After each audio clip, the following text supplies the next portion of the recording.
Hi all, today I'll be showing how we can simulate periodic structures using CST Microwave Studio.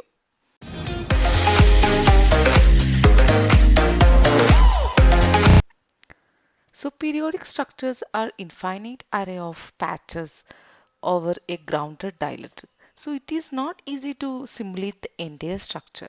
It will take lot of time, lot of hardware. So CST provide an option to simulate a single unit cell. Unit cells are the basic structures which when we repeat itself, it can produce the entire structure. CST provides two solvers for unit cell simulation, time domain solver and frequency domain solver. The main disadvantage of time domain solver is it can provide only normal incident. But in the case of frequency domain solver, it can support oblique incidence and different polarization like TE and TM polarization. So this is the unit cell dimension of the structure that we are going to simulate today. This structure is on a lossless FR4 substrate having thickness 0.8 mm. The unit cell dimension is 12 mm and the dimension of the loop is L is 8 mm and M is 7 mm. Let's go for simulation. Thank you. So let's start the simulation. So first we have to create a new template. So we are going for creating the new template using microwave RF and optical periodic structures. And here you can see a lot of options. As we are going to simulate the unit cell, select unit cell. And as we are interested in magnitude and phase, press phase reflection diagram instead of dispersion diagram. And here also we can see the two options, frequency domain and time domain. As we are interested in oblique incidence and every other options like polarization, we can go for frequency domain solver and check all the dimensions are like millimeter, gigahertz, etc. And frequency we can give it like 2 to 12 gigahertz and click finish.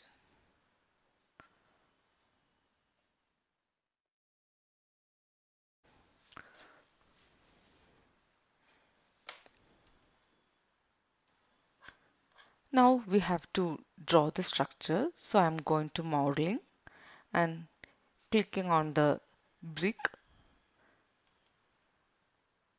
I clicked on escape to provide the dimensions.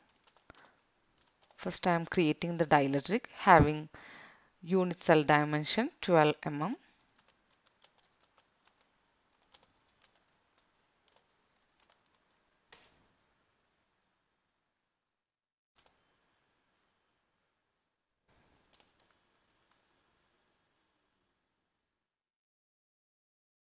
As we are going to select FR4 substrate, lossless FR4 substrate that we can get from our material library.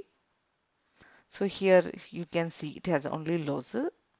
It does not have any loss. It has only epsilon. We are loading the material property. Click OK. So our unit cell dimension is 12 mm and thickness is 0.8 mm. Now we have to create the square loop. So I'm creating the outer loop first.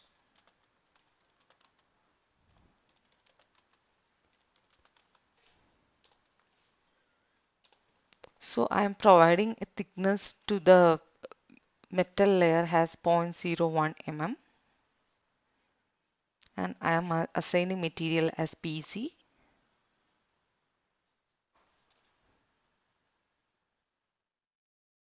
So now the patch is created.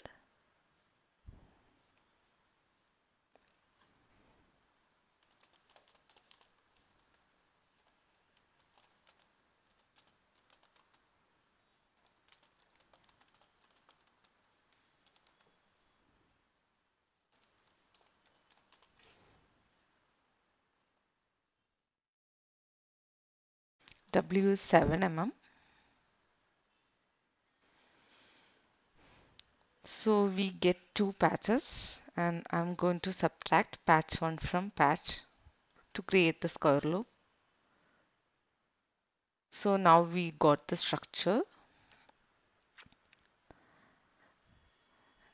Next, before going for simulation, we have to check the boundaries. So all our unit cell boundaries, and it is grounded by metallic layer. We can assign Z minimum as electric, and we can see here that we have to set flocket boundary conditions. So I'll be explaining how we can set the flocket boundary here.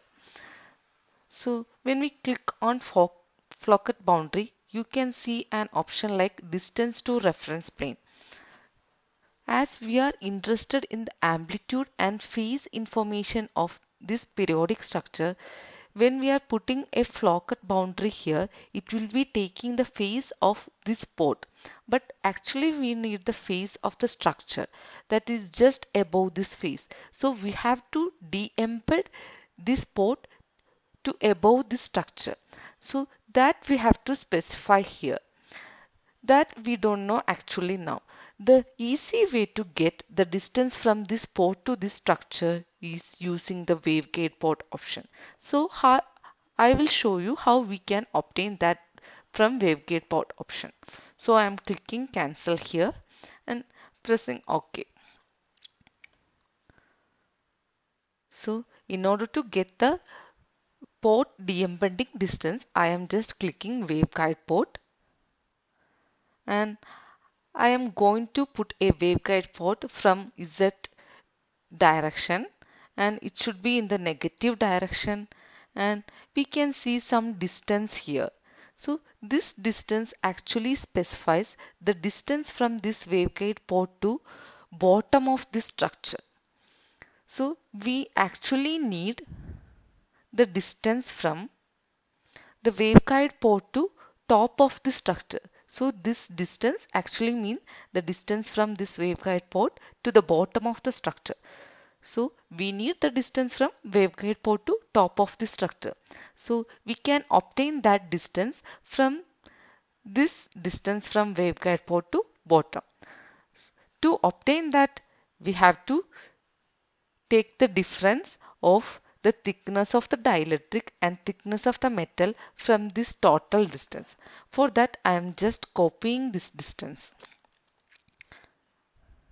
And I am just avoiding this waveguide port because we are does not need this waveguide port for our simulation. So I am just clicking cancel, but I have copied that distance and I am going to port, and in Z max, that is for our flocket port. In distance to reference plane, I am going to use that distance.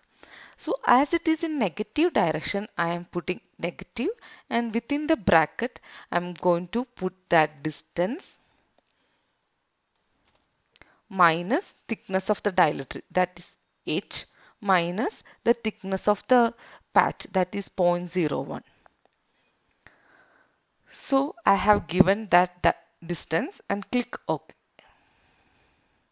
So now we can see that this port is de-embedded into the top of the structure. So when we simulate, whatever the amplitude and phase that we are obtaining will be from the top of the structure. So now the simulation settings are complete. Now we can go for simulation. Click frequency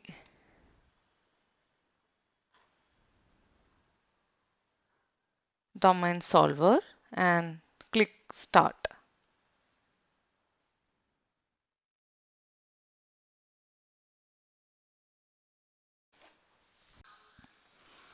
I'll be explaining about the result in our next video.